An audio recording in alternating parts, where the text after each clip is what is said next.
The Alpha's Untamable Luna. Episode 4. I keep enjoying the sensation of his lips as he puts me down. But then separates from me, and I'm happy that I've finally won, so I smile up at him. After saying, "See you in a few minutes," he leaves. The door is closed, and I realize I'm in the restroom. The small con artist. He is clearly holding the door handle from the outside when I try to open it, and it doesn't move an inch. His tone is light-hearted and humorous, and I resist the impulse to kick against the door in protest as he says, "You're not coming out of there until your head is on straight, Dahlia."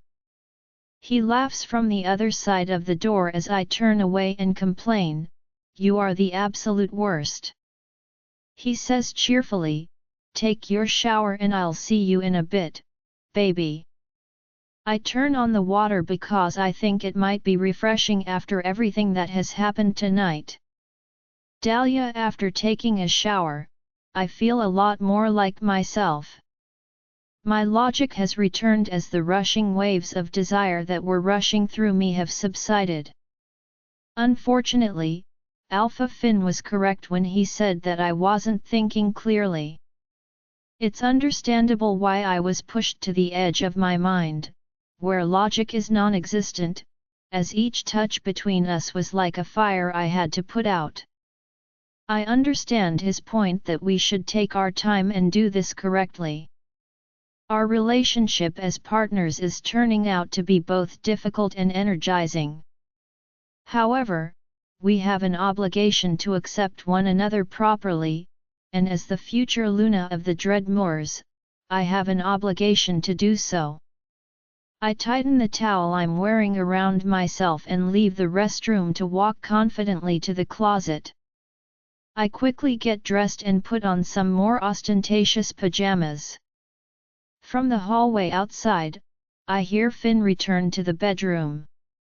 He quickly throws back the bed's comforter and settles in. After leaving the closet for a short while, I return to the bedroom to find him lying on his side with his eyes closed and his upper half still bare. Something in my chest aches again when I see him like this.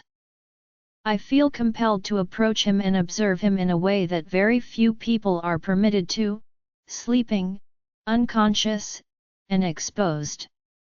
In order to avoid accidentally waking him, I try to keep my breathing level and silent as I gently pad across the carpet toward him. He's really unguarded, and I'm not sure how often this actually occurs, so I don't want to ruin this chance to see him. I have observed that it is not common. My gaze moves over his face as I approach, absorbing his sharply sloping features that are currently so at ease. With each soft sigh of breath slipping past them, his lips are slightly parted and his powerful jaw is relaxed. He genuinely looks his age for the first time. Considering everything, 23 is still a very young age. However, he exudes the strength and intensity of a person twice that size. It's easy to forget that he still has a lot to experience, just like everyone else his age. To think I'll be a part of those experiences from now on? That I'll spend the rest of my life by his side? I feel a crippling sense of uncertainty mixed with excitement and anticipation. Not because I'm afraid I won't come to love him more than I already do, or that I'll still feel uncomfortable in this new pack, but rather because I know that Finn will undoubtedly want to continue extending his rule. I'll be by his side as he pursues his goal of dominating and absorbing other packs. As individuals are murdered and their loved ones abducted. Knowing what it's like to lose everything, will I be able to stand by him in his cause? To see everything you care about and love vanish in a matter of minutes? His reasoning for wanting to curtail the vicious infighting that so frequently occurs in other packs makes sense. I realize that fewer lives would be lost needlessly under his direction. However, I have a gut feeling that there must be another approach, another way to mediate a peaceful resolution that doesn't involve violence. I let out a deep sigh, feeling almost lightheaded from my thoughts. I tuck myself into the blankets and crawl in next to him after turning out the lamp. I locate my niche, the ideal skin pocket that is located from his neck to his collarbone, take a seat. My wolf calms down as she seeks solace in her mate's company. I start moving my feather-light fingers over his skin as his chest rises and falls. Finn moves beneath me, his arm bending around my back and flexing me near him, as if the motion registers with him. I'm aware that the hum that goes through me isn't really mine. My wolf is enjoying the hug, and every breath he takes eases her tension. This feels like the most normal thing since the attack for a few sweet moments. We feel as though we have been together for years rather than days, which is a strange and reassuring feeling of familiarity. His arm curl is so accustomed to holding my body against his that it comes naturally to him, even when he is sleeping. I have never had such a complicated life. Before this, my life had been fairly ordinary and dull. I had what I needed, but it wasn't exciting. Or I believed I did.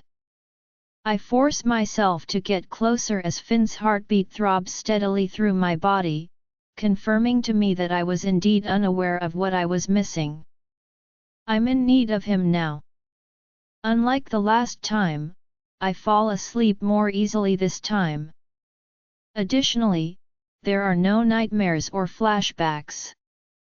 I fall asleep for the first time since the attack, and I'm lulled into a deep, dreamless state. I am aware that the man next to me is solely responsible for the shift in who I am and the way my subconscious has stopped making me relieve all of Frostclaw's atrocities. I feel like every part of me is embracing his presence and all of its consequences. Acknowledging the indisputable fact that we are gradually turning into each other's most peaceful environment.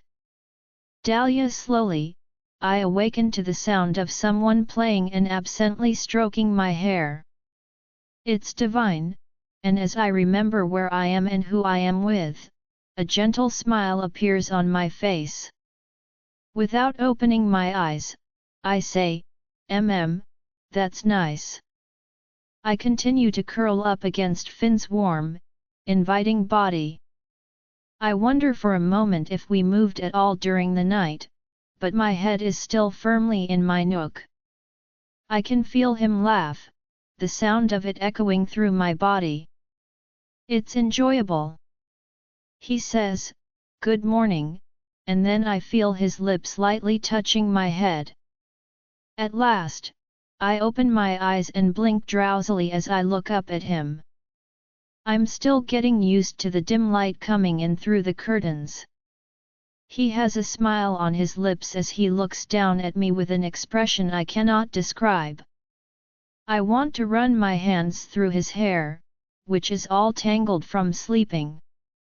I sit up, check the time of day by looking out the window, and ask, "What time is it? How long have you been up?" The sun is just peeking through the trees, so it must be early. I sit back on my hands and stare at him in bewilderment as he says, "About 6, and I guess I woke up about an hour ago?" "Not sure, I didn't check the time till now." I laugh a little and ask, "And what were you doing for an hour, maybe longer?" He shrugs and sits up as well. He says, "Just laying here."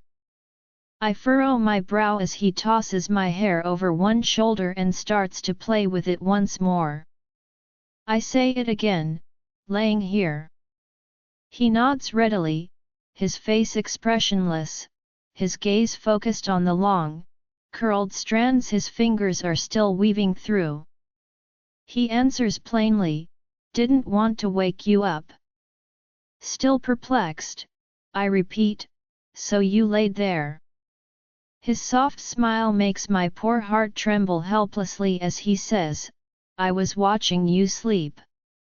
You talk in your sleep, you know. Even in the smallest ways, he's incredibly attractive. His newly acquired knowledge makes me flush and shake my head. For years, Serafina claimed that I had a tendency to talk while I slept, but I never really believed her. I mumble, "Awesome." He leans over to kiss my shoulder and smiles once more. With a playful tone, he tells me, you had a lot to say." My curiosity is sparked right away, and I raise my eyebrows at him. As he comfortably rests his chin on my shoulder, I ask, "Oh? Like what?" and his amusing brown eyes meet mine. I roll my eyes when he says, "Well, I can't just tell you, where's the fun in that?" I complain, and he smiles, "Of course, you wouldn't ever make it easy for me." He says, "Maybe I'll consider telling you," and I sigh as I turn to face him and wonder what he might want. I ask, "What's the catch?" and he simply leans in and gently presses me back onto the bed. I find it a little annoying that he hovers over me, remaining silent and not responding to my question. However, I'm completely engrossed in this moment and the sensation of his weight pressing tantalizingly against mine. Whatever the irritation is, it is already going away. His heat has merged with mine throughout the night, making the bed extremely warm. The sun is patiently waiting to emerge, just barely peeking through the curtains. Finn's gaze remains fixed on me, scanning my face with the same critical eye.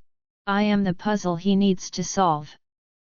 However, there is an indisputable tenderness in the way Finn is staring at me, even with his intense scrutiny. The kind of vulnerability that results from having affection for someone. This side of him doesn't seem to show itself very often, so it's surprising to see, but I feel so cherished by this quiet intensity. As if I are the only thing he is interested in or desires. His knuckles brush against my cheek and then slide down my jaw as he slowly tucks some hair out of my face. My instincts take over and I instantly lean into his hand. He smiles at the response. It's a heartbreakingly beautiful sight.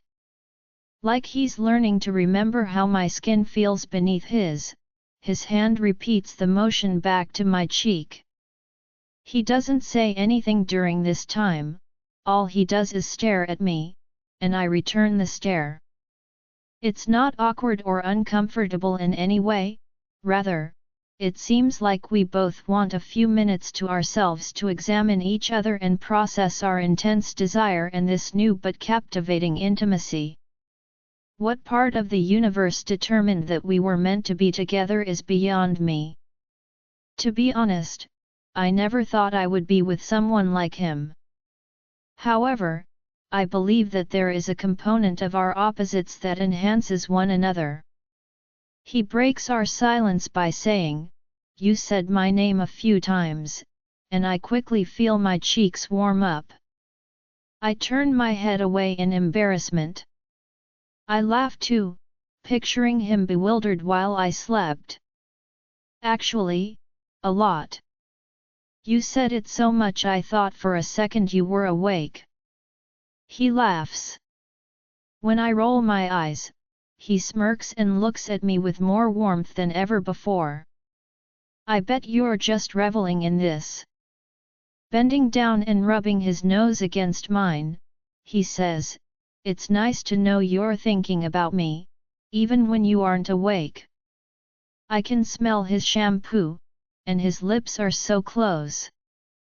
The sensation of his skin and the vibrational hum it produces in me are making me feel intoxicated.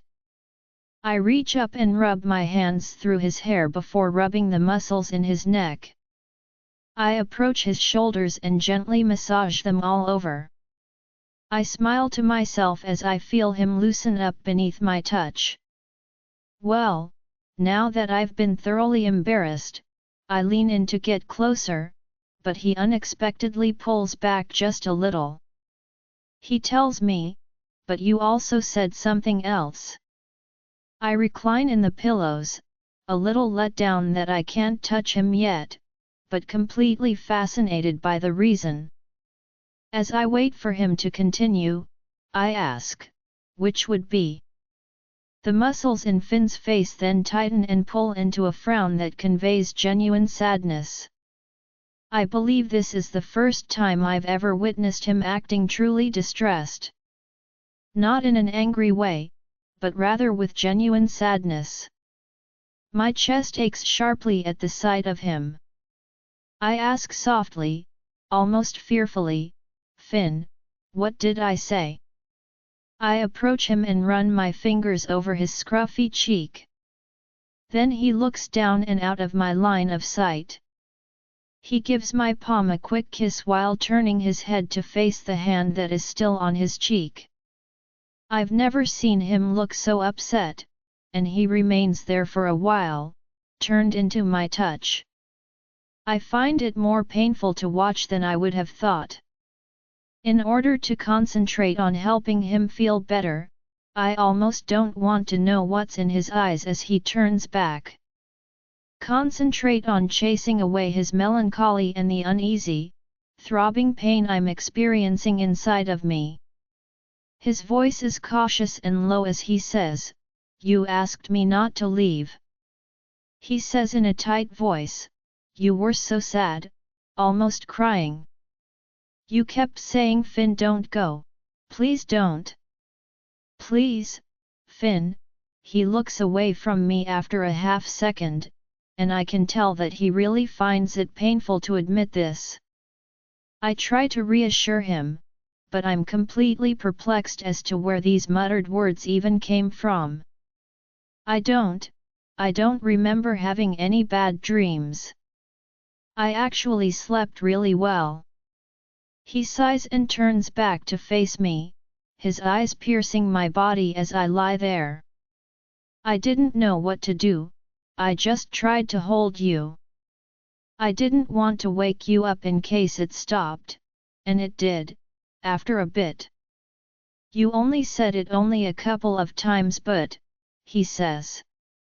"It killed me to think you ever wondered if I would leave you." My own frown then appears on my face, and I start to feel sad and almost guilty that I'm the cause of his behavior. In a sense, what I said while I was asleep makes sense because our relationship didn't make sense, and perhaps still doesn't. When Finn first met him, he seemed destined to be with a ridiculously attractive, powerful Luna who knows everything and doesn't take no for an answer. A Luna who shares his desire for power and dominance, who is adept at using her charms to forge the necessary alliances while also having the ability to quickly eliminate her adversaries if she so chooses. Someone who is simultaneously worthy of respect and fear. I am aware that's not who I am. I now understand why and how our differences actually balance each other out. When I first realized that he was my mate, I thought it would have made sense for him to leave me just because I don't possess those qualities. How our unique characteristics work to our benefit rather than against us. "Finn," I say, drawing his focus back to myself and forcing him to look at me by raising his cheek with my hand. I don't know why I said that. Maybe it's just because I felt insecure. I begin to clarify, hoping to improve the situation, but he interrupts me with a stern expression. It stops me in my tracks with a strong emotional pull. I turn away from him as doubt swirls inside me, and he repeats back to me, "Insecure? Jesus, Dahlia, you have nothing to be insecure about, you're a wonderful person. You're kind and caring and you've taken full initiative to involve yourself here with the pack. And you're making me see how I can be better. A better alpha to my pack, and to you. He confesses, almost more to himself than to me, why do you doubt yourself so much? I let out a breath I didn't realize I'd been holding and swallow the lump that has developed in my throat. I bite the inside of my cheek and admit, I don't know, as my own self-doubt keeps coming back to haunt me. I've never been a leader, before, Finn. I meet his eyes, which are now darting over my face. I never expected I would have to be. I assumed that the person I mated with would be just as low-ranking as I was, and simply follow the orders along with me instead of being the one to give them. I clarify, harder and harder to swallow. He gives me a slight smile and lets out a laugh as he says, "You don't seem to struggle with ordering me around." I shake my head and say, "That's different." "How?" asks Finn. He grins more deeply, sending a chill down my spine. "I'm alpha of this pack, and of these lands, but you have no trouble standing right in front of me, telling me what you think, and what you want me to do. It's one of the most attractive and yet frustrating things about you." My words escape my lips before I can stop them, and I tell him, "I like ordering you around, if I'm honest." A glint of something dangerous and magnetic flashes in Finn's eyes. "First, I've noticed," he says. His lips pull upward at the corners, and I can't help but kiss them and feel his smile against mine. And I wish I didn't like it so much, but I do. As he hovers over me, his warmth luring me in, his skin so flawless that I want to touch every inch of it to see for myself, I say, feeling my core tighten with desire. "I have another order to give you, then." Leaning closer to him, I sit up on my hands and start to close the distance. Finn laughs, one hand floating up to grab my chin between his thumb and forefinger, angling my face toward his. I can see the desire reflected in his eyes, and our faces are barely separated by a breath. I whisper, "Kiss me." My voice is breathy from the way I'm having trouble breathing with him this close. I swear I see Finn's eyes darken as they move over my face and then settle on my mouth. My hair falls to the nape of my neck as his one hand moves it back over my shoulder. He draws me in with painfully slow movements as he cups his palm against it. I wait for the explosive collision as my eyes drift closed in the heartbeat before our mouths meet. Finn's mouth, however, slants over mine with unexpected tenderness. Neither the hunger nor the intensity of the previous kisses are present. This one is full of tenderness that is cautious but unexplored. Every breath is full of sincerity. In an attempt to intensify the kiss, I raise my head toward him. As his tongue traces my lower lip in an attempt to get into my mouth, I lightly run my fingers through his hair. When he does, I can already feel my desire building as I moan in my throat in response to the slow, sensual motion. Finn's hand caresses my neck, and as our tongues entwine in a dance of cautious vulnerability, I melt deeper into him.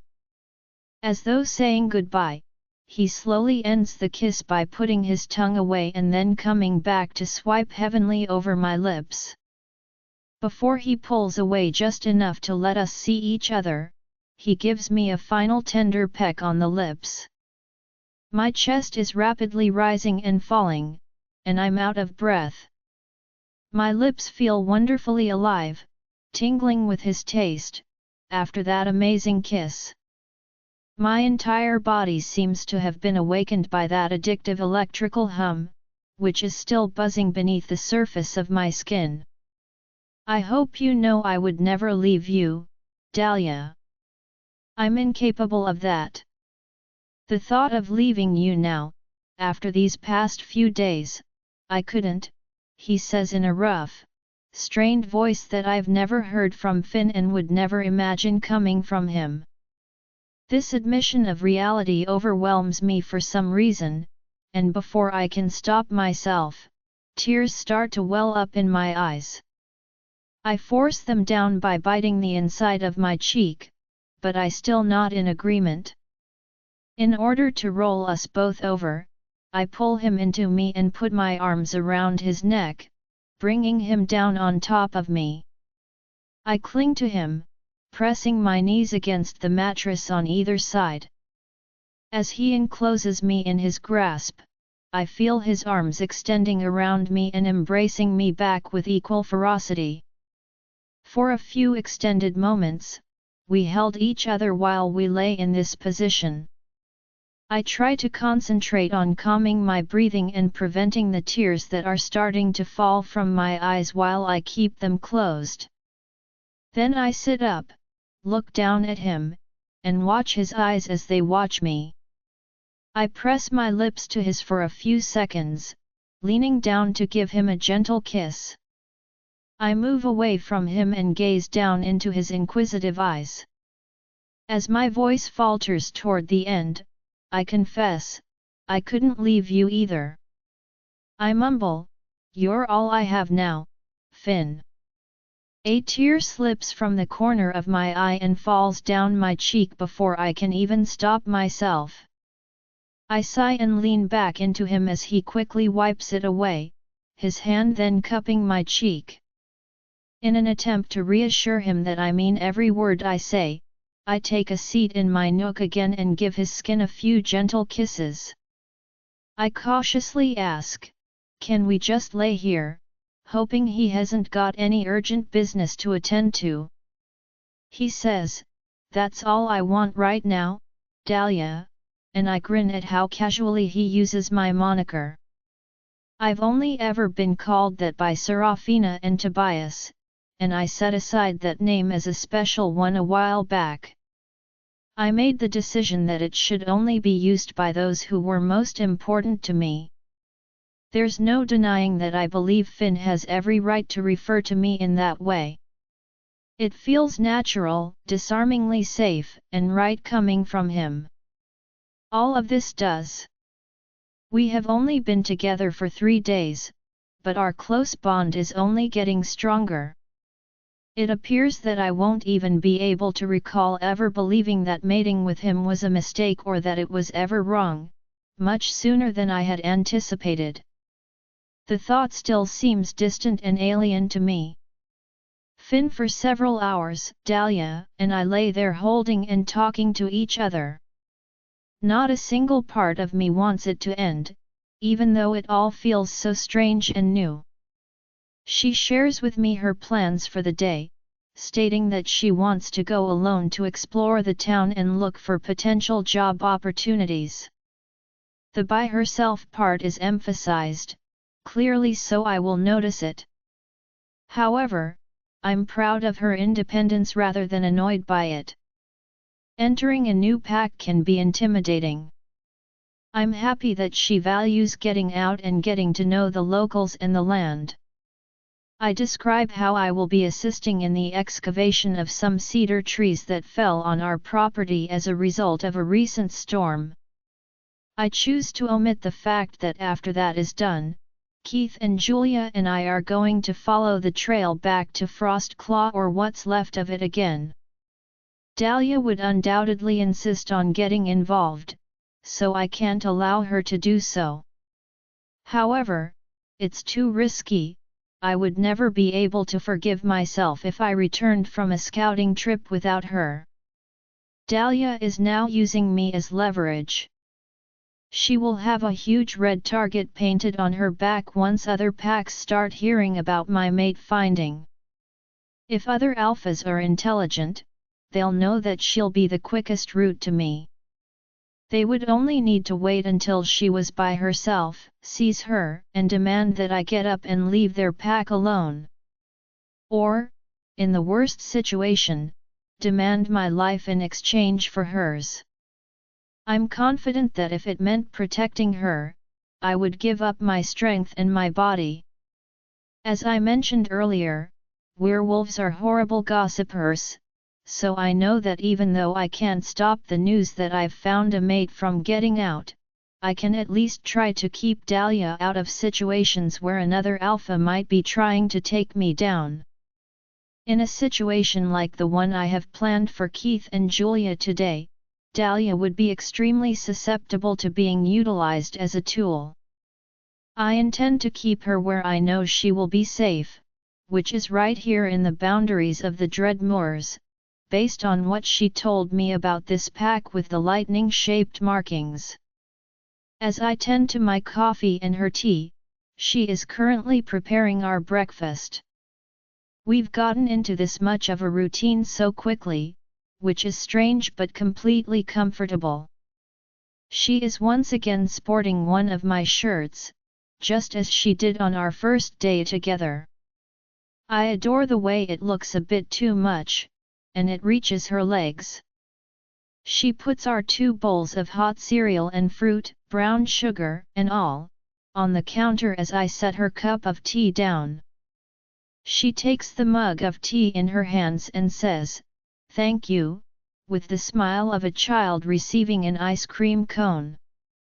I say, "You're welcome," trying not to smile. I pull out a chair for her to sit on and express my gratitude, saying, "Thank you for the breakfast. Looks good." I raise her eyebrows in surprise, but she just says thank you and sits down without saying anything else. I want to demonstrate to her that I am capable of being polite and not just giving her commands. Since the excavation of those trees began at 5:30 this morning while we were still lying in a pile of sheets together, I eat my breakfast quickly, aware that this time with Dahlia is heavily borrowed. I made the decision that the cedar trees were the least important thing to worry about because, if I arrived late, the project would not collapse. Just a group of our finest laborers and fallers are going out to gather and grind the wood. In any case, it occurs every 2 weeks, a tree falls because of weather or erosion, and we go out to gather what we can to reinforce the old houses and build new ones, or it is stored for later use. Dahlia is getting harder and harder to resist over time. Even though I am aware that it cannot impair my ability to function as an alpha, I will occasionally give in. There are times when I give myself permission to spend time with her without interruption. When I'm with her, I can feel like a regular Finn. Not the Dreadmore Alpha or Alpha Finn, just the dreary, everyday Finn Graves. How long it had been since I'd been able to feel that way had escaped my notice. How long have I maintained high, impenetrable barriers, employing my detachment to lead more successfully? But my years of meticulous construction are being undone brick by Dahlia, which both relieves and terrifies me. As I quickly put my bowl and mug in the sink and grab my jacket from the back of the chair I was sitting in, I say, "I gotta run, baby, I'm sorry." She smiles evenly and says, "It's okay," anticipating that after our lovely, leisurely morning, I will need to leave. Yes, she was aware that it was too good to be true. "You go take care of those trees, and I will take care of my employment." I cup her cheek with my hand on the back of her chair and run my thumb along her cheekbone. I never realized I was missing out on her disheveled hair and still drowsy eyes, but whoa, was I? She glares at me and shakes her head when I say, "If anyone gives you trouble about finding work, tell me, okay? I can convince them to open up a spot for you." She then softens her expression and leans in to plant a feather-light kiss on my lips, saying, "No, I am not going to be that girl that uses her position as the alpha's mate to get what she wants that other people can't have." She laughs a little, and I am powerless to stop her from using me as putty. "I know it's your version of trying to help, but I want to do this on my own. Without dropping the mate card. If that's what you want," I respond. She affirms, unfolding a section of my jacket that had been folded over during my hurried jacket putting. "It is." I follow up by saying, "Okay, then I'll let you do it your way." I firmly grasp her chin with my thumb and forefinger, reaching up to lightly brush the pad of my thumb over her lower lip. But don't go thinking I'm giving up too much of my control now. I want to put my mouth on hers so badly that it almost hurts. She rolls her eyes and smiles. I smirk and bring her lips back to mine as I reluctantly and tenderly bid her farewell, knowing all too well that these mornings will only get more difficult for me to end. "Oh, believe me, I'm not getting that ahead of myself," she says. I back off. "Good luck job hunting. Good luck tree cutting." I laugh, letting go of her chin so she can turn and walk out the door before she gives me another excuse to put this off any longer. I head out into the eastern woods, through the trees that stand behind my house. After a few minutes of jogging, I get bored with my sluggish human pace. I undress, fastening my garments to the leather cord around my thigh once more, and move. My spine feels like it's on fire, and it's spreading down all of my limbs. I'm not sure if this amazing burning sensation that goes through you is the same for all werewolves, but I've learned to embrace it instead of being afraid of it.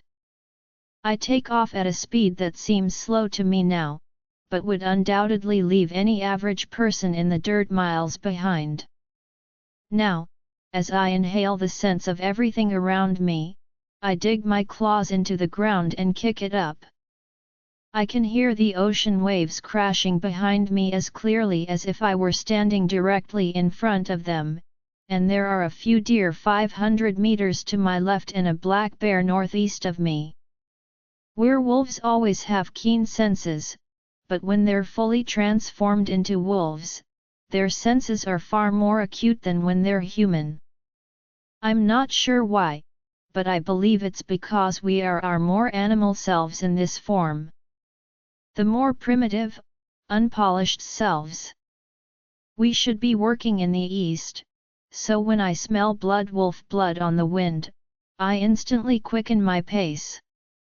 "He's where? Alpha Finn, where are you?" It's Jace's terrified voice. "By now, he ought to be here. We require reinforcements." That's Maddox, looking very angry. I'm present. "What's happening?" I make a demand, and then I hear growling and snarling, followed by howls of pain and whimpers. Jesus, what have I been missing? Jace responds to me right away. When I finally emerge from the trees, I can see the battlefield in front of me. The enormous cedar tree that was supposed to be our project for the day is now lying in the center of the clearing, forgotten in the midst of the battle.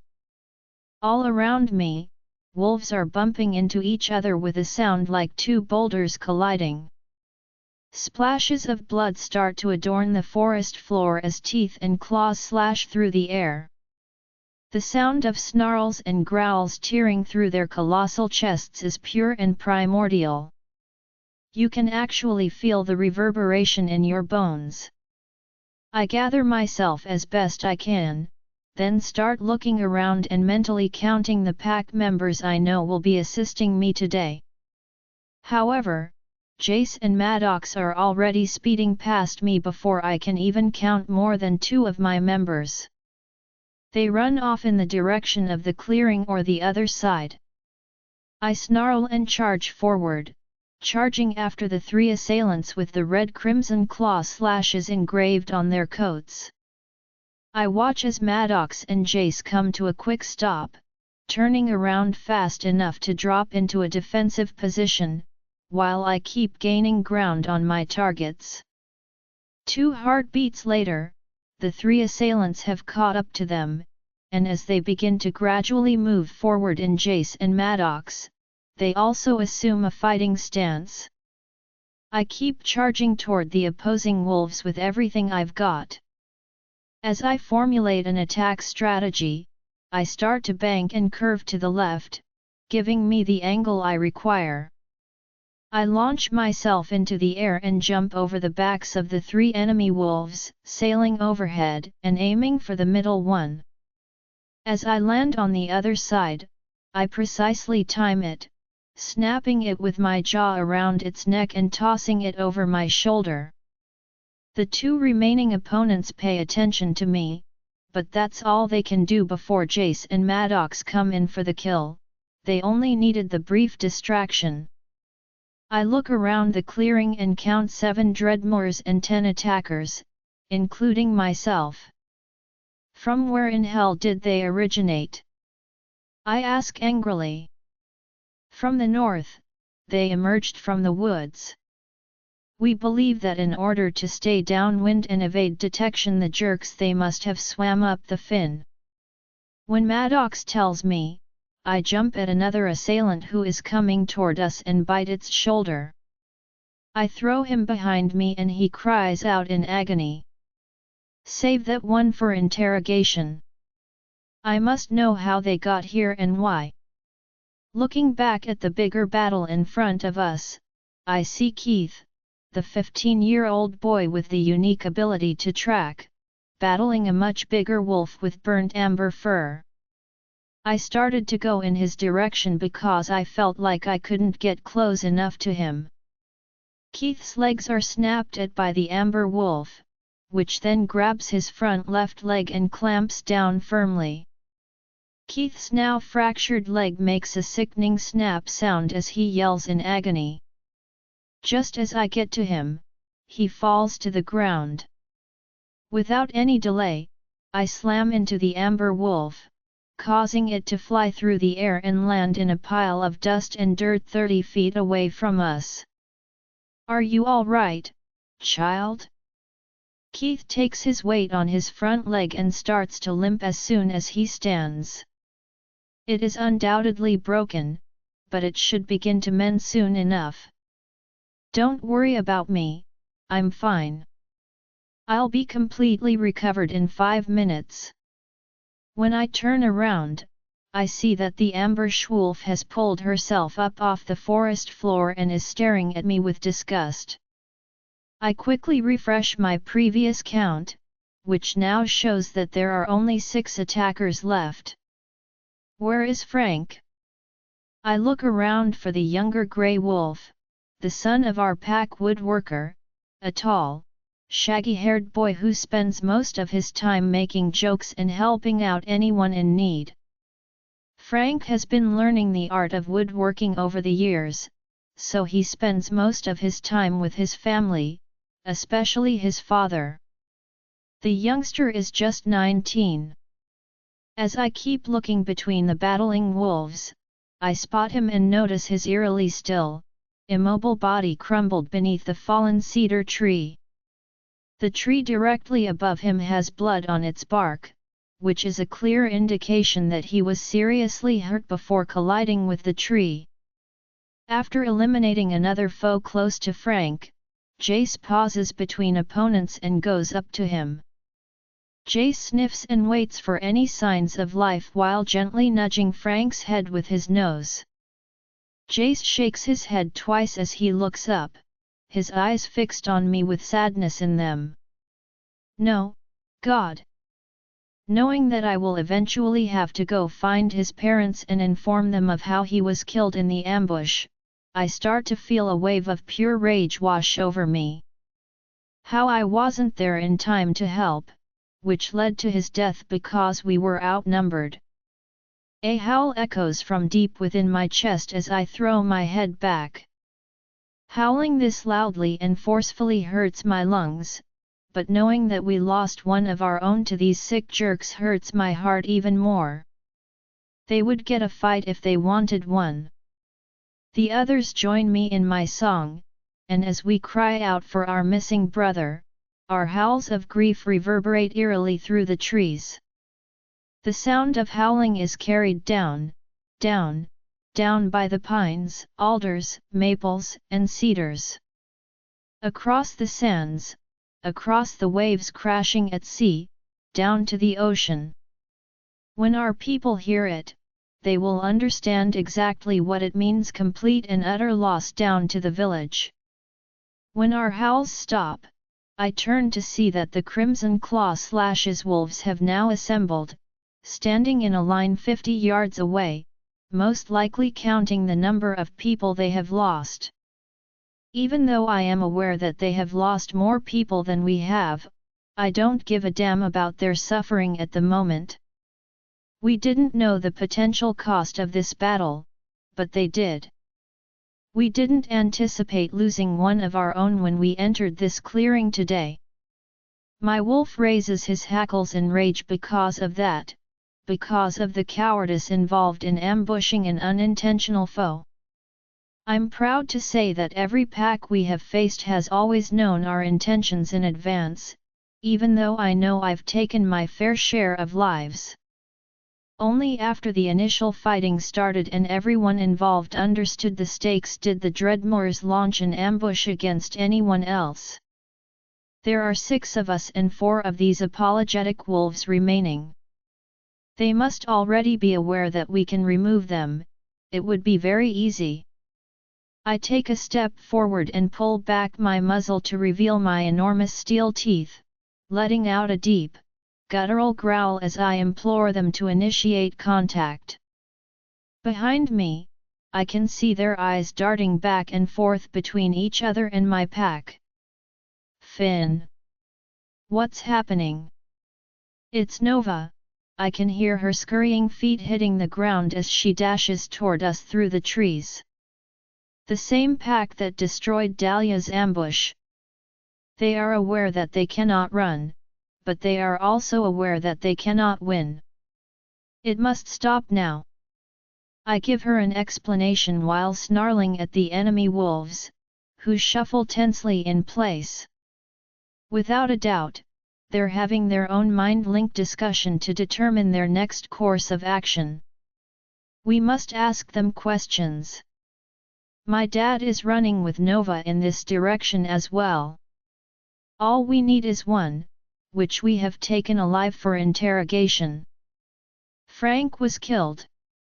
They both whimper in surprise and sorrow as I say that. My dad frequently goes hiking with Frank's dad. I am aware that he is contemplating the impossibility of trying to inform Kenneth that he has lost his only son.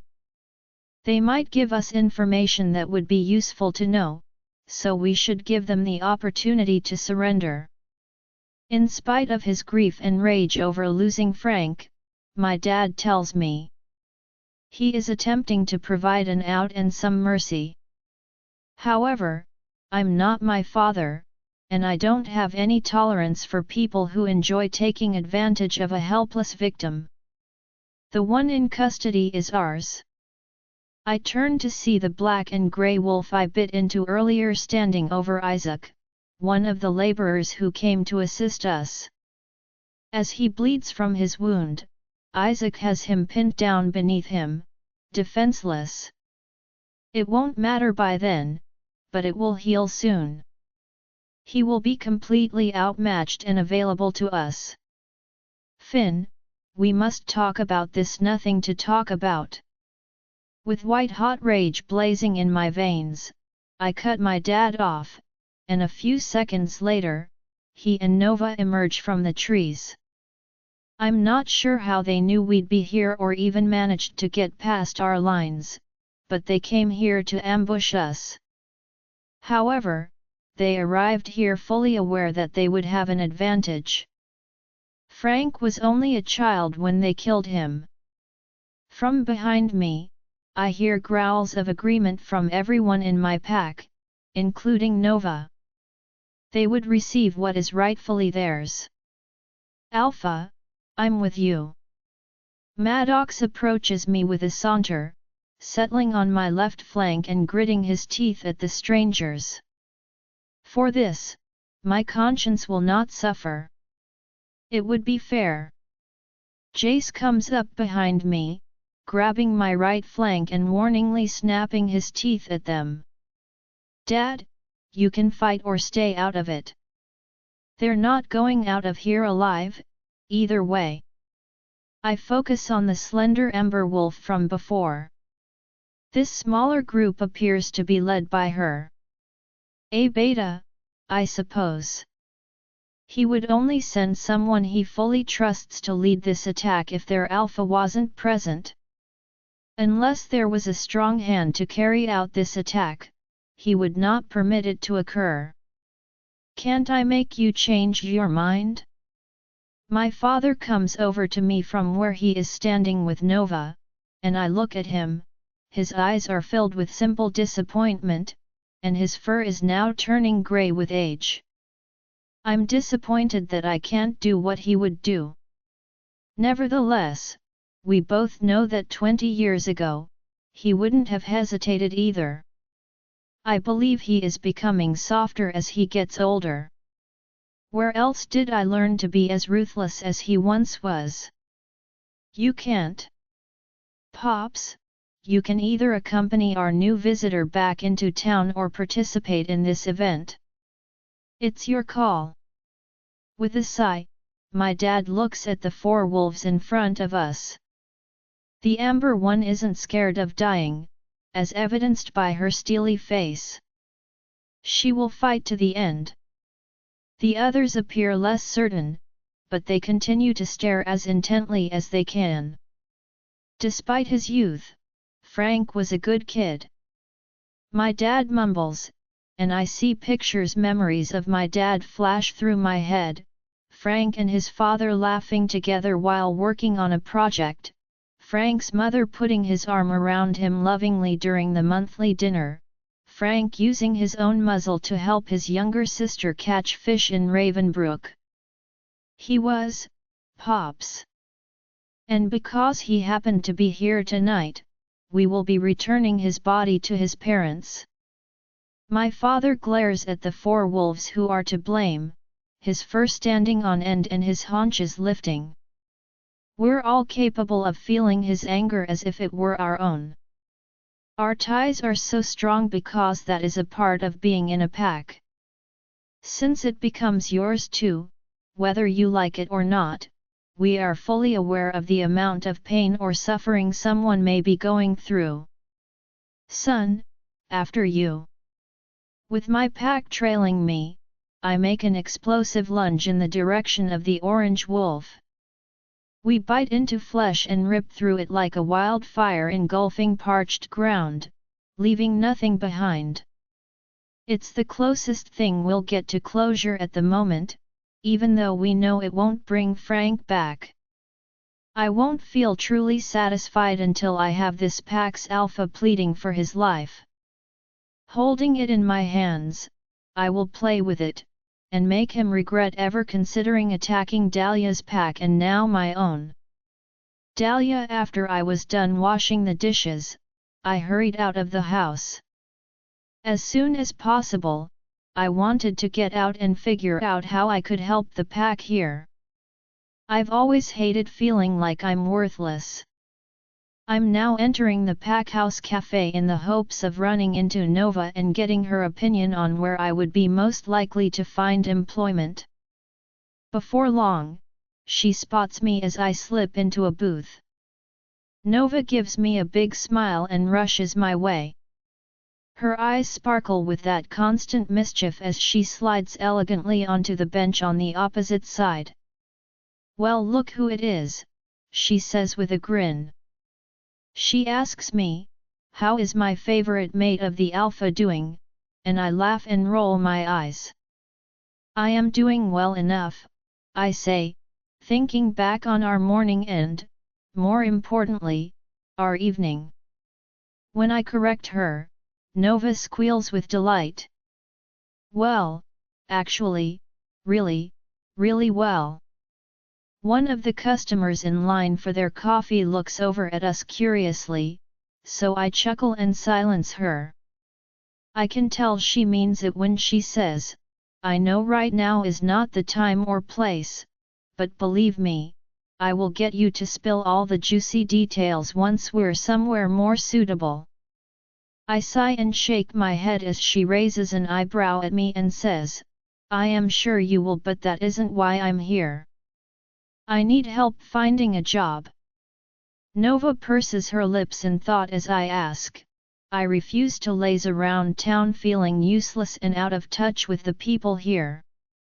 Do you know of anywhere that would be hiring?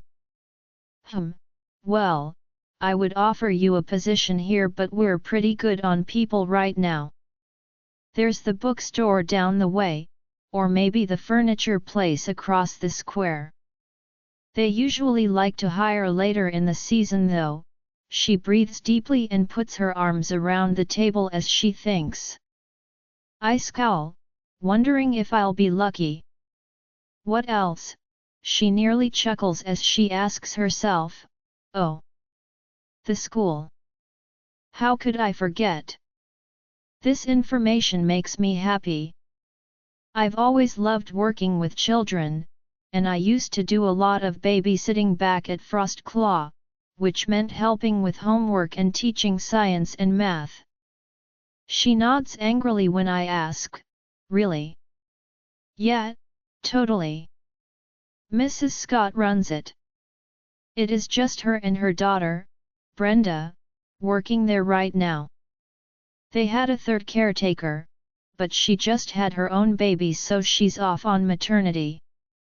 Mrs. Scott asked me if I had spare time to help, but given how often I'm here, I had to say no. She clarifies and I start to feel excited about this opportunity. Nova looks out the window at the path outside as I ask, that's great, where can I go to talk to her? She laughs, and I join in, enjoying the sound of this woman. Just keep going down here a ways, then it's the first left. You can't miss it. Mrs. Scott is a very cheery person, and that place is painted with so many bright pastels I'm pretty sure you can see it from space. I reach across the table and give her a firm squeeze of gratitude before getting to my feet. Perfect, thanks Nova. As I wave to her and duck back out the door, she smiles and says, happy to be of service, Monday Cherie. I follow Nova's instructions while savoring this alone time in the woods. Above me, sunlight streams through the tree branches, illuminating everything with a warm blanket of light while the birds chatter away. For a moment, I wonder how Finn is doing and whether he will soon finish the tree removal and return to me. I know it sounds like a diary entry from a dramatic teenager, but I'm already missing him. I feel more at ease just having him around than I have ever felt. After a while, I hear the happy cries of kids playing, and I can make out a bright blue cottage in the distance. Despite its modest size, it has an enormous fenced yard and an irresistible charm. Something straight out of a fairy tale from long ago. Although it needs repair and is weathered and brown, the roof is functional for the time being. The porch, which is located on the side of the house with an overhang, is adorned with wind chimes that chime in the salty wind that blows through here.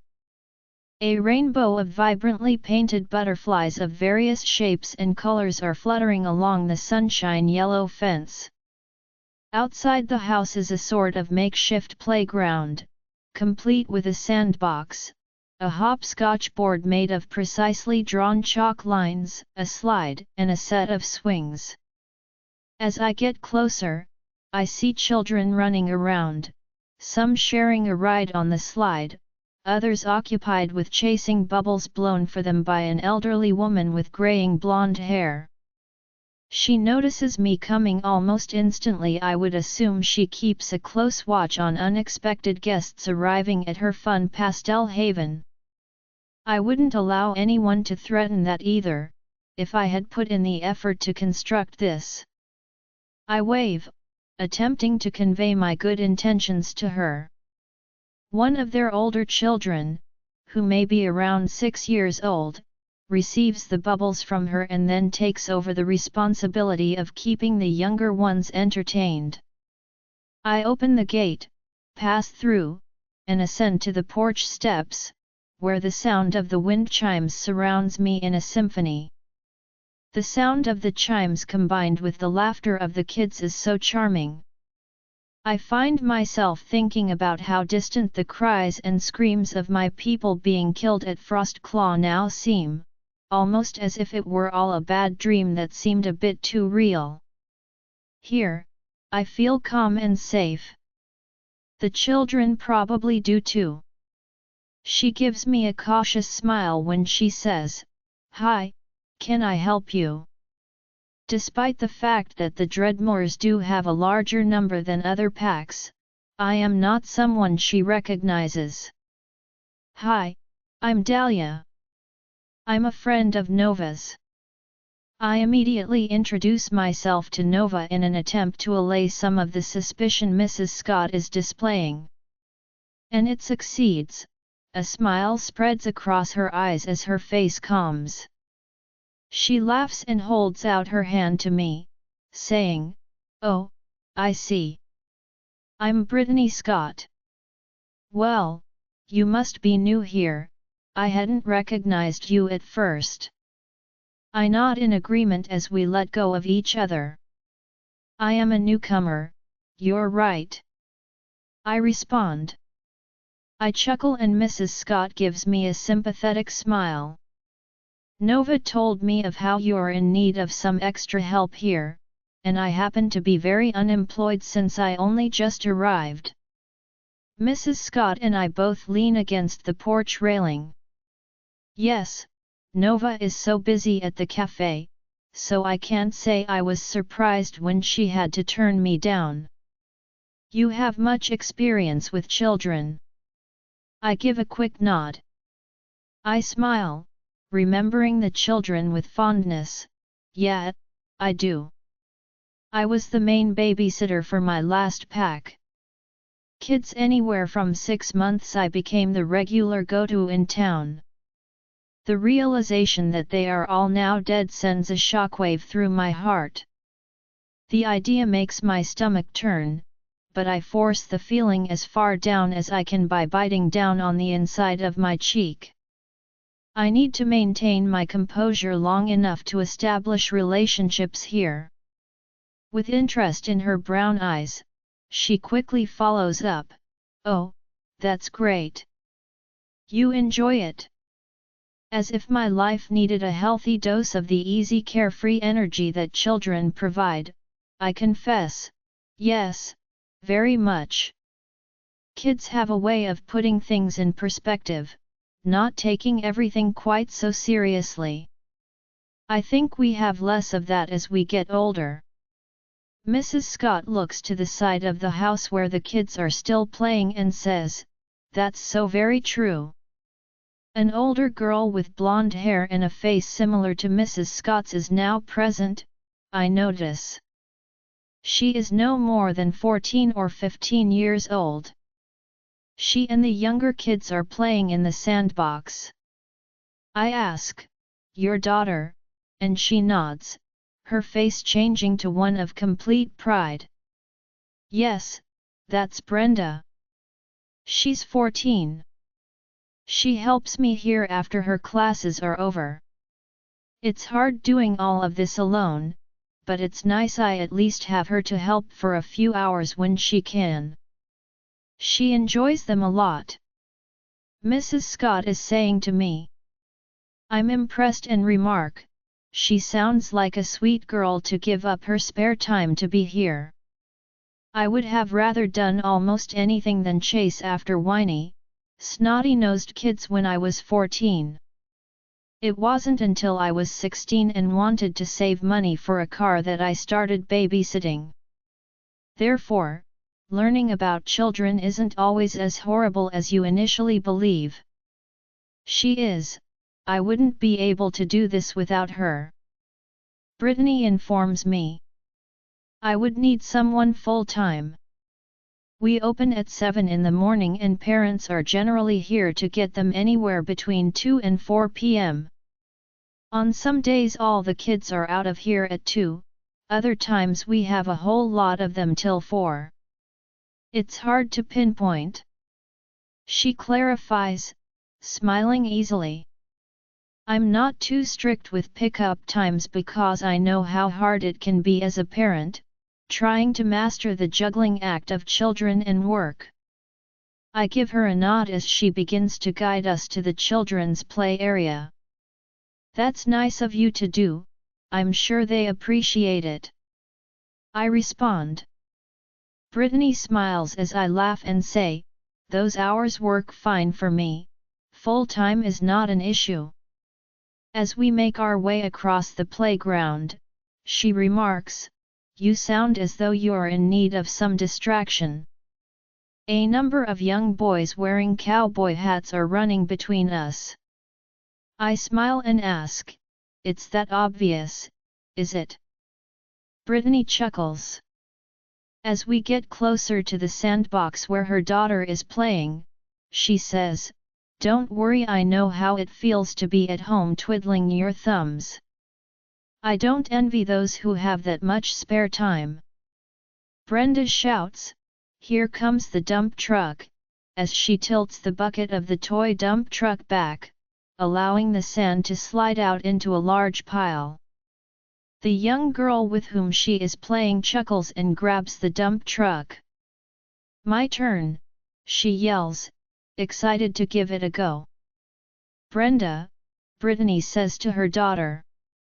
When she realizes I never gave her a last name, she turns back to face me and says, this is Dahlia. Dahlia, I say, Winters. I'm Dahlia Winters. Brenda instantly extends her hand for a handshake, which I accept. Once again, I'm impressed by how well-mannered this 14-year-old is. She turns to her mother and says, nice to meet you, I'm Brenda.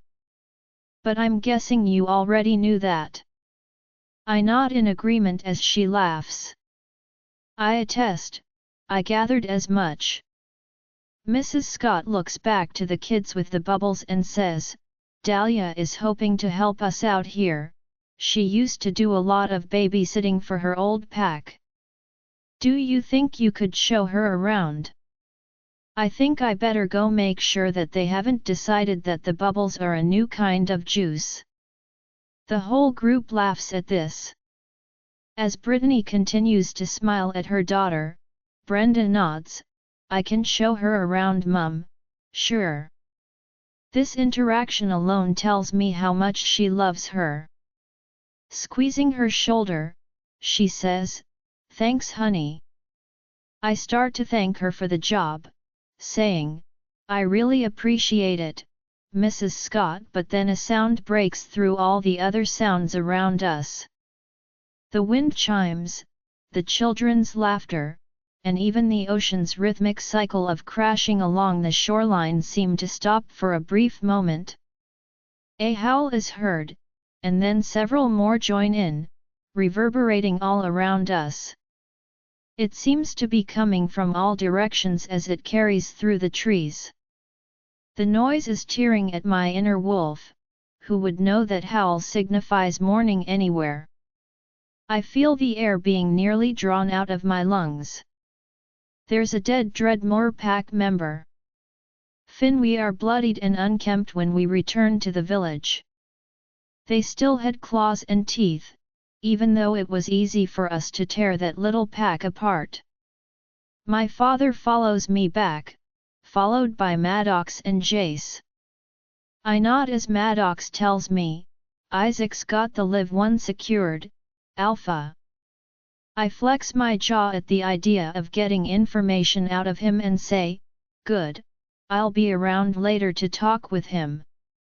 This lone captor might be the only thing that can help me find the answers to all of my questions. There is a small crowd in the main square when we get there. Probably from the call they just received. They have probably gathered here to trade information about what might have happened and to find solace in numbers. To make sure that this rival pack won't endanger us, my people need me to be strong for them right now. As everyone looks at me, waiting for me to say something, the hum of conversation fades to nothing. I look at the many bewildered and worried faces in the crowd in front of me and say, I am sure you're wondering what's happened. I don't mince words when I say this, we've lost one of our own in an ambush that took place in the eastern woods. They start to whisper in low tones as a sudden clamor of surprise breaks out among them. Someone shouts to me, who attacked us? Another pack, one we are not familiar with. One that we have never encountered before. I gulp as I imagine Frank's face. They came up the fin to avoid detection. We still have yet to find out how they knew we'd be there. Only a small group of us, unsuspecting and without our strongest fighters, faced them down. The child had never been a warrior, all he wanted was to follow in his father's footsteps, work with his hands, and earn a living. I firmly believe that I mean it when I say, we have taken one of their own into our custody for questioning. Believe me, we will find out how they got across our lines and knew where we would be most vulnerable. They will pay for the life they took. Someone moves forward from the crowd. I turn to see Brenda standing not far behind Brittany Scott. Then, to my astonishment, I notice Dahlia standing beside Brenda, staring at me. Mrs. Scott approaches us and asks, where is Frank? He was with you today, helping with that tree, why isn't he with you? My father moves forward as she reaches for him, needing a helping hand as she begins to put things together. Unsure of how to properly phrase the tragic news, he stops short of saying, Mrs. Scott. All he can manage to say is, I am so sorry. Brittany's entire body starts to tremble. Her face is so distraught that I can barely bear to look at it. When Brenda learns that her brother was killed, she also has her hands clasped over her mouth in silent horror. She collapses against my dad, still trembling, and cries, No, no, no, no, this is not possible, he was only supposed to be there to help. He wasn't there to fight. I notice that Dahlia is encircling Brenda with her arms, embracing her tightly as she breaks down in tears as well. I see Kenneth Scott coming as my dad comforts her, saying, We know, he was a good kid, such a good kid, sawdust is all over him, it's in his hair, on his clothing, and on his bare forearms. He looks directly into my dad's eyes, and my dad can only give him the most contrite expression.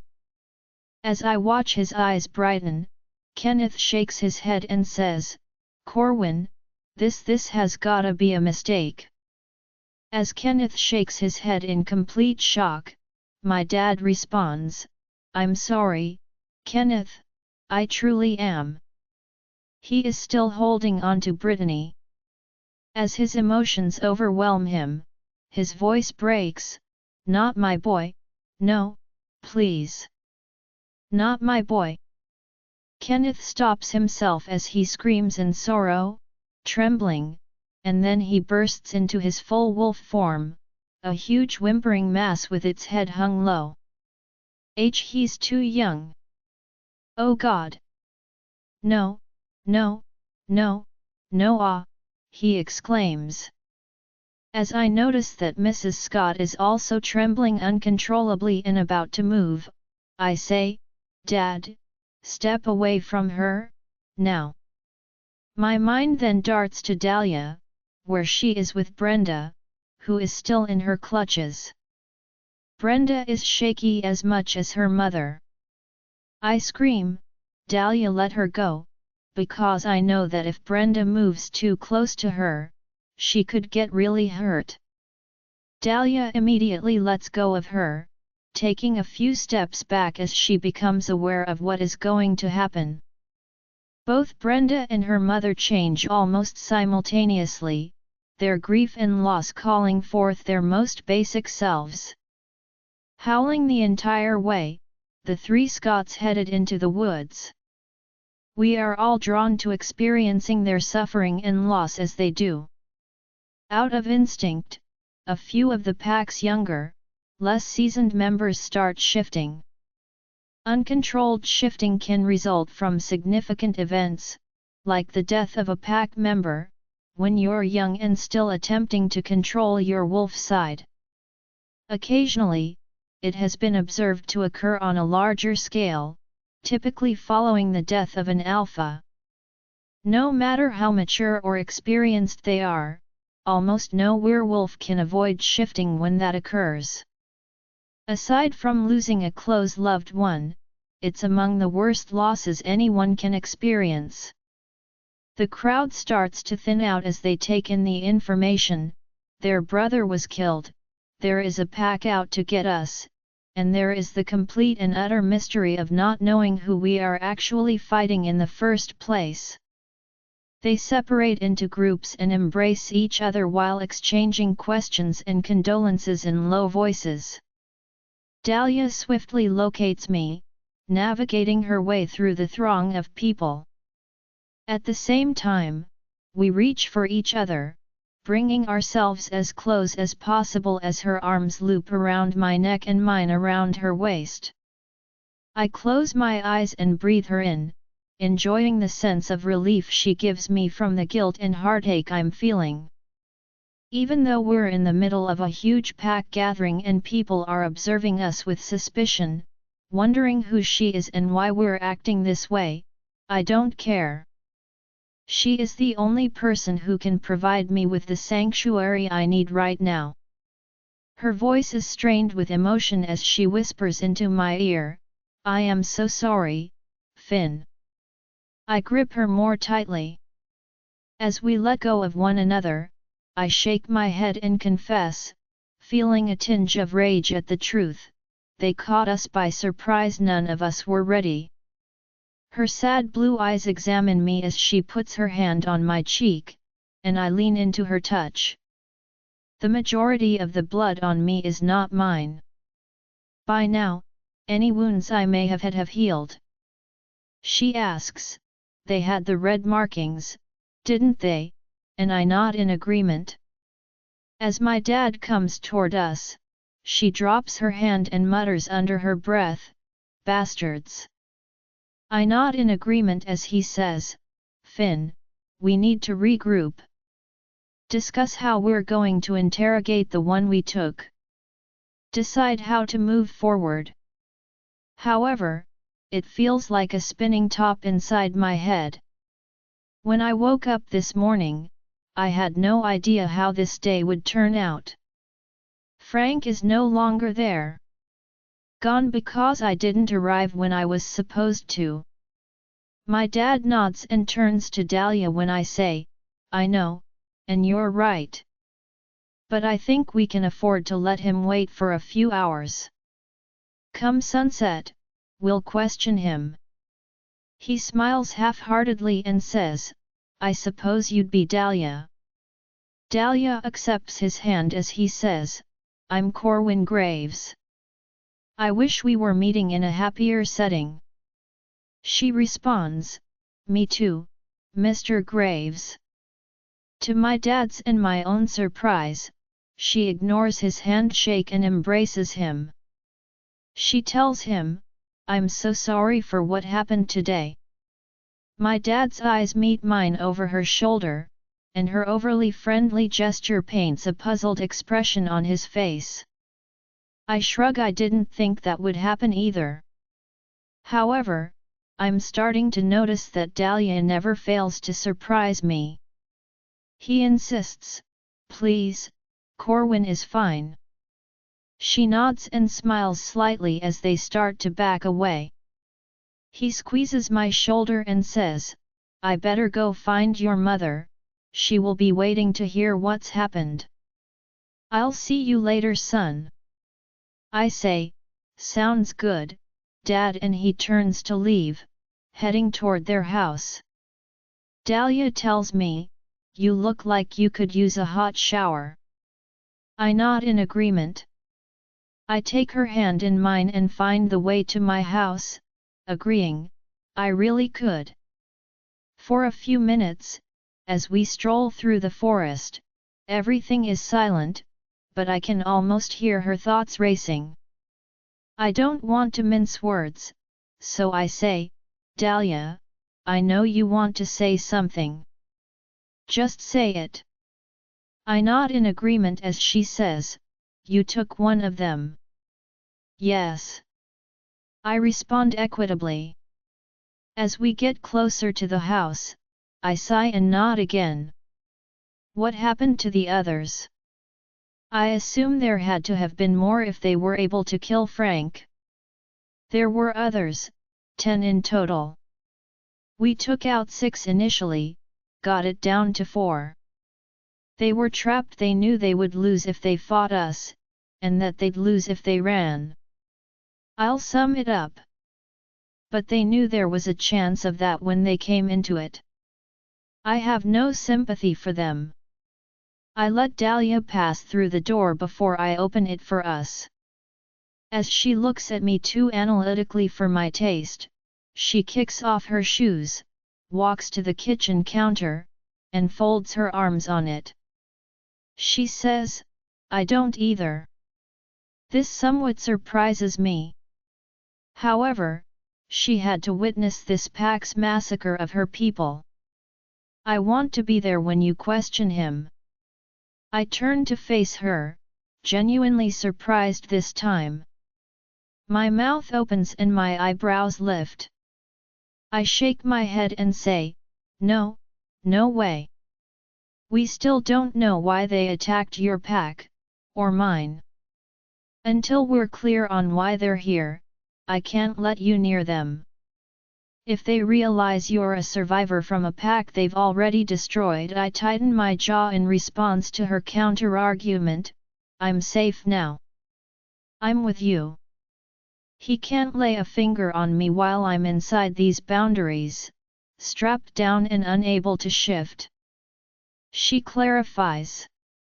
"Finn, I have a right to ask him myself why I had to watch my pack be destroyed." Dahlia's conviction is almost chilling to see, and her eyes are as cold as steel. I can see why she wants to be there, because I would have the same request if I were her. She must understand why it's so risky, though. I walk across the room and join her at the kitchen counter, saying, "Dahlia, I know you want to get an explanation for what happened." She turns her head away from me. I am aware that losing Frank and watching my pack deal with his passing is bringing back memories of her own sorrow and how recent it is. It was only a few days ago, for heaven's sake. I brush her hair back out of her face and say, "But you have to realize, I can't put you at risk like that. Go and paint a nice red target on your back?" I'd never forgive myself. "Finn, they killed everyone I ever loved."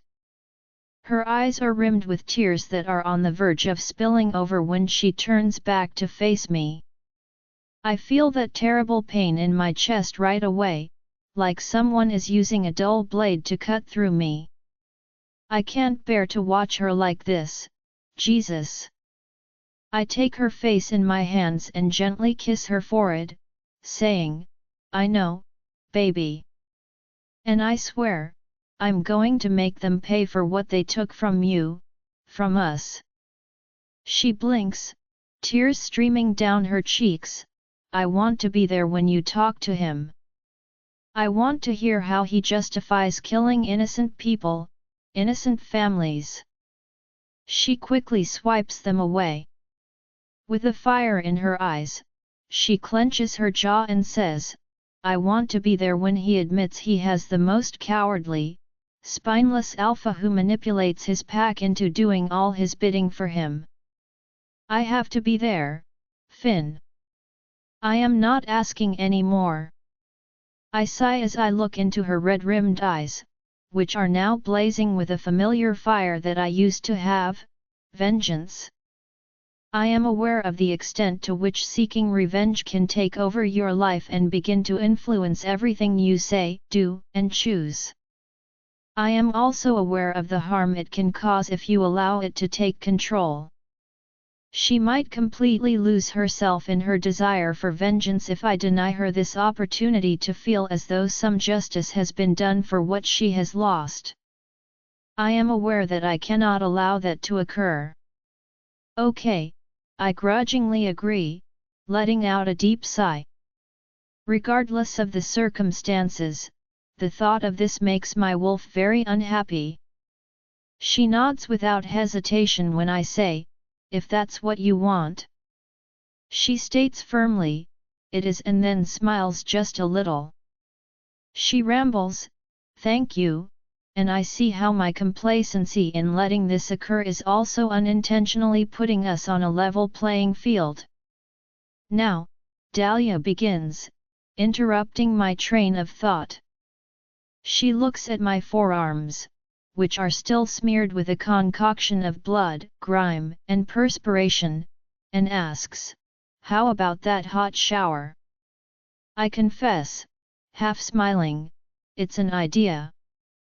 She reciprocates, pushing off the counter and making her way to the master bathroom. I take off my shirt and drop it to the floor as I trail her into the bedroom. I grin and say, you know, I could use some company. Dahlia's head turns back to face me, eyebrows raised. It's hard to reach my back in certain places. I could use the help, she says, turning away once more to turn on the water for me. I walk up to her, admiring the blush pink blouse and the tight black jeans she's wearing. Even though she looks great in her clothes, I will always like her without them. Even though I can't see it, there is a faint smile in her voice as she says, I could do that. I wrap my arms around her, kissing her skin as I go down into her neck and taking in her lovely scent, to which I've become almost addicted. She gives me more access by leaning back into me. Finn, she says, gasping for air as my lips continue to slide over her flesh. She turns to face me and pulls away, saying, wait, just wait. I'm perplexed and am awaiting her explanation of the problem. I assumed she would appreciate my love. I shrug and she frowns, saying, I just feel like you're maybe trying to distract yourself. I laugh and lean into her, and although she smiles at my remark, she leans away just a little. Sure I am, but can I help it? You're too distracting all on your own. She says, hey, softly, keeping us at a distance. You lost someone today. That isn't something you process in just a few hours. She says. She asks, do you want to talk about it? And as she says it, I feel any underlying desire abruptly go out of my body.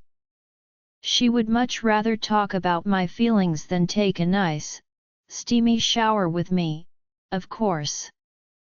Christ Jesus!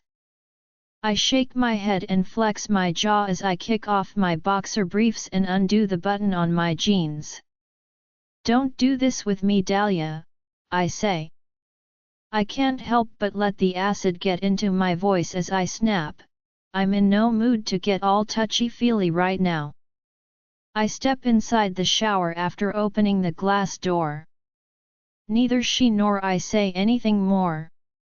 She remains motionless for a while, presumably contemplating her next move. I assume that she will either depart or begin ranting at me about why I shouldn't ignore my emotions in this way, that I'm only avoiding the inevitable, and that discussing what transpired today will undoubtedly be beneficial. However, as she pulls her shirt over her head and starts kicking off her jeans, just like I did, I notice movement out of the corner of my eye. After that, she's standing there, opening the door and joining me in the shower. She is literally going into the lion's den or, perhaps more accurately, the wolf's den. The water is so hot that the steam, which is warm and heavy, swirls around and fills the space between us. She lets her hair and back soak as I watch her dip her head back under the stream of water. I stand leaning against the cool tile of the wall, and she looks at me. With cautious, soft fingers, she reaches for my hand and draws me along with her into the water. What is she doing? As I feel the rushing pulse of water brush against my skin, erasing the traces of today's ambush, today's tragedy and failure, this is the only question that keeps coming back to me. I failed. Then, with her forehead against mine, Dahlia draws me down towards her by placing her hands on either side of my face. I can't resist putting my hands on her hips and pressing our bodies together until we are pressed against one another.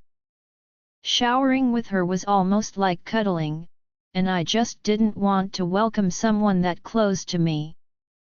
Her wet body was flush against mine, raw, vulnerable, exposed. I've never done this with any girl or woman. However, that is no longer the case. I feel some of my pain subside as I stand here, my heart rate matching the sound of her breathing. I can feel the tension leaving my shoulders and my ribs slowly loosening their hold on my lungs. I sense, genuinely safe, in every way possible, with her. With her pressed against me like this, I want to take 10,000 more showers. 10,000 more hours to enjoy this unadulterated comfort glow. We spend a considerable amount of time submerged there. Her eyes remain closed while her thumbs stroke my cheeks in a calming, sweeping rhythm. I can't place the melody she hums, but it sounds vaguely familiar. Even though we don't speak, it seems like we are saying a lot at once. She is demonstrating her support for me. Even if it's not something I want or ask her to be. She just crawled in with me when I attempted to crawl into my hole of loneliness and resentment, as I have done innumerable times before. She won't let me live there like I have for so long and in so many ways over the years. She isn't here to coerce me into telling anything or to make me share how I truly feel about losing one of my own today. She is merely providing me with consolation and preventing me from alone in my pit of rage and despair. He was just a kid. My chest tightens painfully once more as the words escape my lips before I can stop them. We are silent for a beat, and I sense the emotion I've been holding inside rising to the surface. She gives me another hug and says softly, "I know." My breath catches in my throat and becomes stuck there as I try to inhale. I try to push this feeling away with another breath, but it persists. Her hand is calming me as it rests on my back. I should have been there. I should have been there sooner. I interrupt myself as the foul catching sensation hits my throat once more. I swallow hard, but I keep going. I shake my head in shock and declare, I'm the best fighter we have, I could have taken half of them out by the time I had actually got there. Dahlia pulls back to stare at me with her stony blue eyes and says firmly, "Don't do that to yourself, Finn, don't." She looks at my face and says, "You go around playing the what if game and you'll never come out the other side feeling any better." Believe me, I know. Even though I want to think through every possible scenario, I nod, knowing she's right. She holds my eyes to hers and shakes her head, saying, "It was an ambush. No one knew, no one could have known. Not even you." The soft intensity with which her eyes dance. Even if I tried, I doubt I could turn my head away. I sigh and then clench my teeth. I laugh bitterly and say, "It doesn't feel any better knowing that though." I tell her, "I mean, you saw Frank's family tonight, they'll never be the same. I imagine their shivering bodies exploding into wolves, each howl containing broken sounds of loss and pain as they dash into the woods." She takes a firm hold on the back of my neck and presses her forehead against mine, saying, "No, they won't be. But you cannot bear the blame for his death. The only people truly responsible are that pack out there, not you." She murmurs, "I hate seeing you like this. Blaming yourself, doubting yourself." I swallow hard, hating that she must see me like this, so helpless, so weak. I can't let this get away with it. This will not go unpunished. As I start, she opens her eyes and a tiny smile tugs at the corners of her mouth. "You know, I had a whole romantic evening planned for us tonight." I shake my head, wishing I could be halfway to Dahlia's destination tonight instead of saying, "But instead we're going to be spending it questioning a mongrel who helped kill Frank." She laughs and responds cynically, "How romantic." I can't help but chuckle as well. I remind her, leaning down to her neck and lovingly nibbling at her skin, "We still have some time." Her body is so moist, warm, and ideal against mine. She agrees, wrapping her arms around my neck and shivering a little as I nip her earlobe.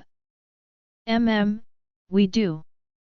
With a grin it ought to be against the law, she asks, "Tell me, how are you going to make it up to me? Robbing me of my romantic evening?" I kissed my way back to her face while letting my hands follow her body. "Hopefully it will be enough to earn your forgiveness." Her legs want to give out on her as she tries to stay upright, leaning against me as she gasps into the kiss. With the hand still on her, I tilt her back toward me, and our kiss only gets stronger. I feel a warm, blazing desire that lights up every sense in my body and spreads into every vein. Our tongues slide hungrily against each other as her hands clamp down on my neck and shoulder and her nails dig into me.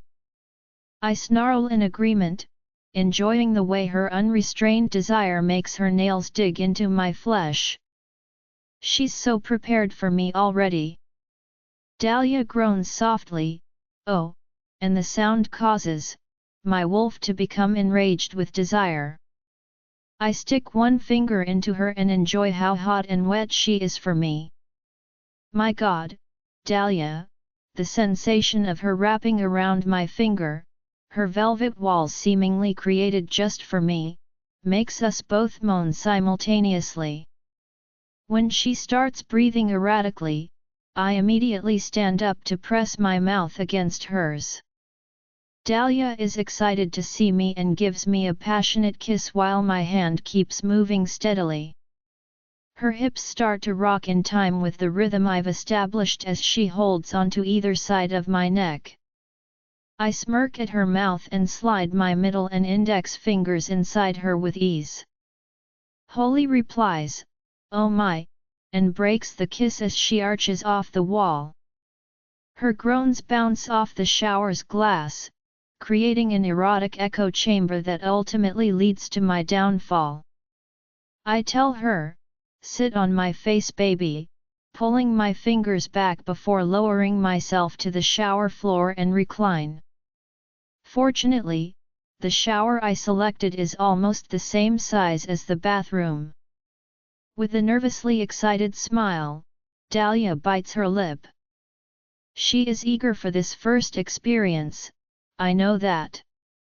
I'm thrilled to have it, I can't wait for it either. She carefully lowers herself to hover over my mouth as I ask her to. The smell of her arousal is so intoxicating that my wolf is practically drooling. It takes everything I have to resist the crazy impulse to eat her whole by gently pressing my tongue against her slippery folds and lapping at her with slow, lazy passes. She tastes like heaven, my goodness. Instinctively, I hum against her as my wolf is completely overpowered by his mate's flavor. It's just the right amount of tart and deliciously sweet. I almost cry when Dahlia whispers, "Yes, yes," in a husky voice. Without her even touching me, I could easily reach my peak at this moment. She starts moving her hips in time with my movements, and her breathing gets ragged and heady. Despite her fears of being inexperienced, I knew it wouldn't take her long to figure it out. In order to help her grind into my mouth as hard as she wants, my hands reach up and grab either hip. My wolf is determined to see her break on his face, so I repeatedly flick my tongue. I can hear the change in her breathy sighs and whimpers of pleasure, and I can feel her beginning to unravel. She groans and trembles above me as she yells, "Finn!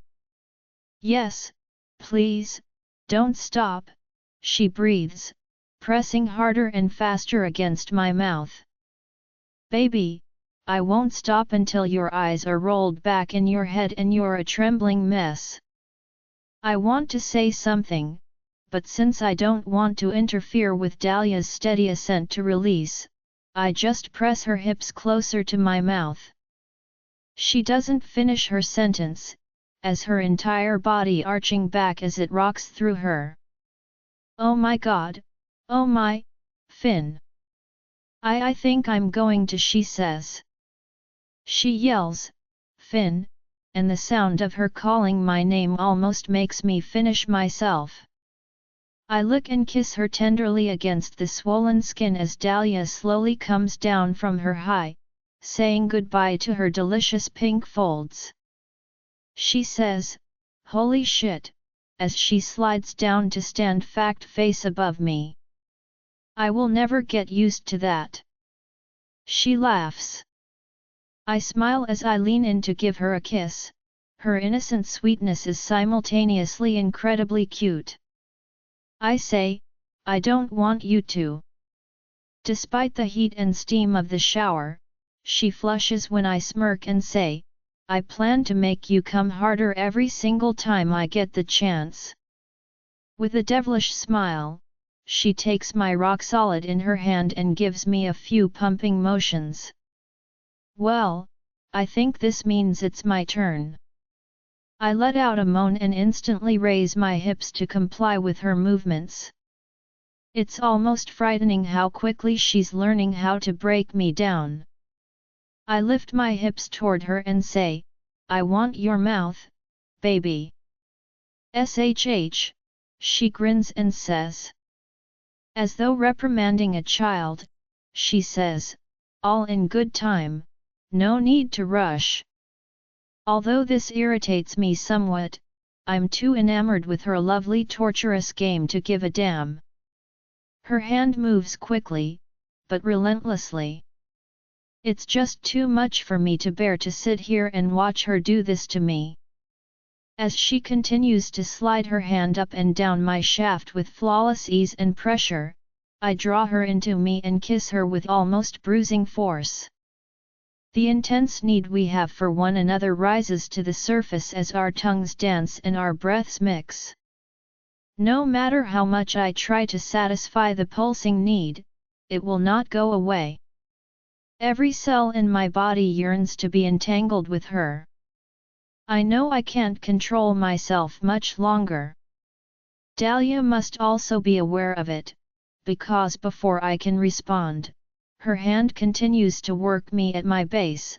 I feel her tongue start to lavish me in lovely circles. I moan nearly to the top of my lungs, "Dahlia."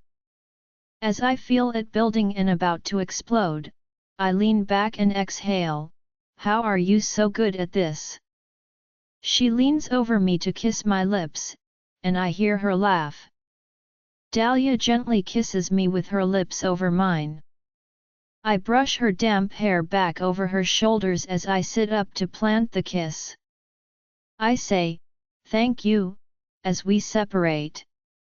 I feel regret and shame rise as I remember how harshly I had responded when she first asked me to talk about losing Frank. For not leaving, even when I gave you a good reason to. I'm sorry for snapping at you, it wasn't right. You only wanted to help, I know that. Dahlia touches my nose and gives me a small smile. She kisses my nose and gets up, saying, "It's a good thing I don't scare so easily against the big bad alpha. Now, I apologize in advance for annihilating whatever supply of conditioner you have." Dahlia, when the sun sets and Finn and I leave the house, our bubble of safety, I can't help but feel completely uneasy. My mind is still racing with questions about what we are going to learn when we question the unnamed pack member as we make our way hand in hand through the woods to the edge of the Dreadmore territory along the coast. Finn and I barely speak during the 20-minute hike, so he must be as busy as I am considering this. Finn confidently guides me through the tall grass growing on the edge of the rock face as we emerge from the forest onto the cliffs high above the ocean. Whatever route we're on, it's not for the weak of heart, and I'm aware that it was purposefully designed that way. A good hiding place is one that people won't happen to stumble upon, which usually means hiding somewhere they're unlikely to ever go. The brink of a precipitous cliff that drops directly into a turbulent sea? It seems like the last place they would intentionally look for. Our long but comfortable silence is broken by Finn saying, "Dahlia," pausing to look at me. Unexpectedly, I end up walking right into his chest and momentarily lose my balance. He holds me by the shoulders and steadies me. He asks me, "There's no chance this guy will be leaving here alive. You know that, right?" And I simply nod silently. Finn's lips form a thin line and he looks over my face. I wanted to be sure we were clear on that before anything more happened. He continues. I inhale deeply as I prepare for the upcoming night. I might even consider being on this cliffside at sunset to be extremely romantic if we weren't en route to question a deranged werewolf who helped kill a Dreadmore and destroy my own pack. On its way to disappear beneath the sea blanket that extends beyond us, the sun is turning back. I associate fire and blood with the oranges and reds that streak the sky. Mother Earth seems to be aware of how many murders occurred today and how many more might occur in the future. It is simultaneously beautiful and menacing. I say, "It's okay, I know that you can't let him go." Finn simply nods, his eyes thoughtful. I ask, glancing past him to the continuation of the cliffside path, "Are we close?" He says, "Not far, the landing is about 100 meters from here." I furrow my brows at the reference to this landing, but I ignore it because I know I'll soon learn exactly what he means. Stepping cautiously but steadily down the slippery slope, we continue our cautious descent. After a few minutes, we reach a tiny flight of stairs that have been carved out of the rock below. I do see what Finn meant when we get there, and I follow him down. We are currently about 3 or 4 meters above sea level. Water splashes onto our feet as the waves smash against the rocky ledge's side. It's a larger section of rock that has also been carved out. The platform juts out into a man-made cave on the cliffside itself. It is tall enough for Finn to stand at his full height without any problems, measuring roughly 20 meters long by 8 meters wide. Only torches affixed to the cave's sides provide illumination. It has a distinct smell, like the smell of a street after rain, of wet rock and soil. In addition to noticing the metallic smell of blood, I wrinkle my nose. There is a limit to how much the torches can light before the cave corridor turns and fades into darkness. I can't help but say, this is a little eerie. Finn gives me a half smile as he takes my hand. I nod, my brain playing tricks on me as I begin to imagine how many people have been brought down here to be tortured, interrogated, and eventually killed. Don't worry, we're the only ones who know about this place. My father built it long ago, and it has served its purpose well. I make every effort to ignore the thought as I follow Finn into the cave and hear voices in the distance. When Maddox and Corwin appear around the bend, they turn to face us and show us a man who is shackled by his ankles and wrists, with the fixtures fastened to the cave wall behind him. He resembles a real-life G.I. Joe doll because he is stocky, has broad shoulders, a big head, and a buzz cut. However, he has dried blood on his face and chest and is drenched in sweat. He almost looks ill. I can hear his breathing rattling in his lungs, and his skin is pasty and grey, devoid of any color.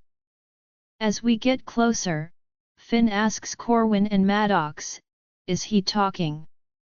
I can tell Maddox is not impressed to see me here, but he is obviously too timid or unintelligent to ask Finn a question because he doesn't respond. He forms a line with his lips. Looking back at the man, Corwin frowns and says, nothing but a bunch of smart-ass remarks.